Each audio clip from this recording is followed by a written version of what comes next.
દવાખાનામાં બાપ દીકરા વચ્ચે વાતચીત થઈ રહી હોય છે ત્યારે પિતા દીકરાને કહે છે કે તિલક બેટા, તારો મિત્ર મોહન ખૂબ જ સારો મિત્ર છે અને ખૂબ જ સારો છોકરો છે. ગરીબી માંગ ખબર નહીં કેવી રીતે ભણી રહ્યો છે. તે મિત્રએ તારી જિંદગી બચાવી છે, તારા માટે થઈને તેને પોતાનું લોહી આપ્યું છે. એટલા માટે આ અહેસાનને આપણે આપના માથે રાખવાની જરૂરત નથી. તું એને કોઈ પણ બહાને થોડા રૂપિયા આપી દેજે.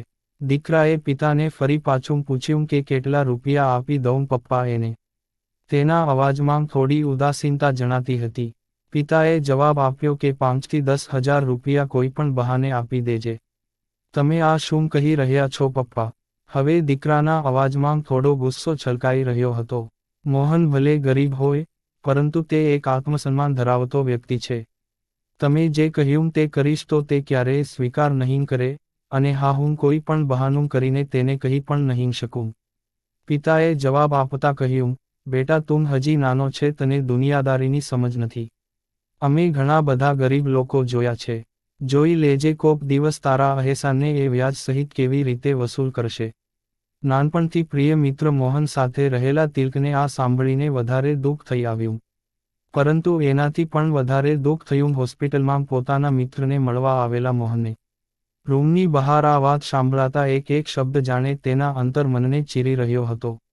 મોહન તેના મનમાં વિચારવા લાગ્યો કે તિલકનું એક્સિડન્ટ થયું ત્યારે તેને ઘાયલ અવસ્થામાં હોસ્પિટલે પહોંચાડીને, તેમજ તેને જરૂર પડે ત્યારે લોહી આપીને શું તેને કોઈ અહેસાન કર્યું છે? શું ગરીબી તે અભિશાપ છે? શું અમારું કોઈ સ્વાભિમાન નથી?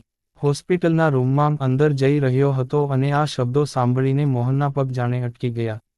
તરત જ હોસ્પિટલથી બહાર નીકળી ગયો અને હોસ્પિટલની નીચે આવેલા એક બગીચામાં જઈને ખૂણામાં બેસી ગયો.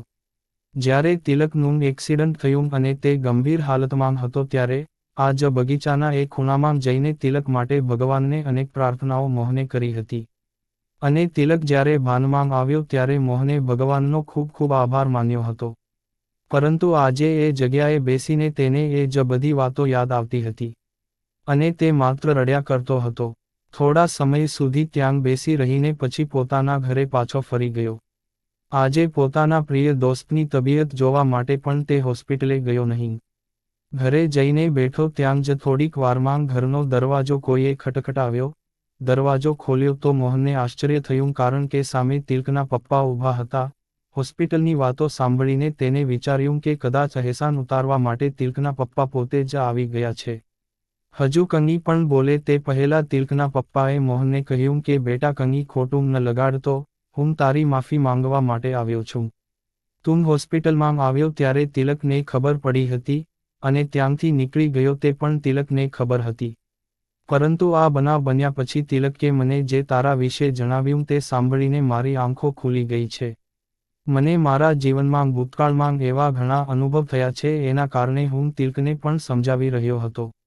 પરંતુ આજે મને સમજાઈ ગયું કે દરેક લોકો એક જેવા નથી હોતા. બેટા મને માફ કરી દે, અને મને પ્રોમિસ કર કે તું જે રીતે તિલકને ભાઈની જેમ રાખે છે, એવી જ રીતે કાયમ માટે ભેગા રહેજો. અને ક્યારેય તિલકથી અલગ ન થઈ જતો. તિલક તને ભાઈની જેમ જ માને છે. મોહનને ઘણું બધું કહેવું હતું, પરંતુ તેની આંખમાં આંસુ હતા અને ગળે ડૂમો ભરાઈ ગયો હતો. એક શબ્દ પણ મોઢામાંથી ન નીકળી શક્યો.